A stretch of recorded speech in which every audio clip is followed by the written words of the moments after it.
Dragan Popovski Dada lindi në prilep në vitin 1933. Ajo diplomua në Akademinë e Arteve të Bukura dhe studimet pas universitare i mbaroi në Beograd në klasën e profesor Johan Kratochvil. Ai punoi si profesor në Fakultetin e Arteve të Bukura në Shkup. Ai bënte udhëtime studimore në Greqi, Itali, Angli, Francë, Gjermani, Poloni dhe Shtetet e Bashkuara. Në vitin 1965 Etutja i realizoi disa ekspozita solo dhe mori pjesë në prezantime të shumta në grup brenda dhe jashtë vendit. Ai është autori i disa veprave monumentale dhe ka fituar disa çmime duke përfshirë edhe çmimin më të lartë kombëtar 11 tetori në vitin 1981. Rritja në vertikal është një skulpturë e vitit 1972. Punimet nga kjo periudhë konsiderohen si periudhë krijuese me karakteristikë të autorit. Ky opus i përket të ashtu quajturës skulpturë organike si një tendencë e veçantë në skulpturën maqedonase.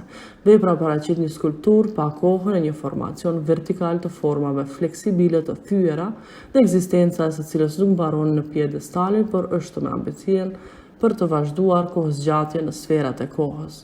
Struktura e skulpturave të konceptuara vertikalisht përbëjnë nga gjethe tepër të stilizuara të duhanit që pak kujtojnë motivin origjinal, pa një tendencë për të evokuar një asociacion vizualisht njohur.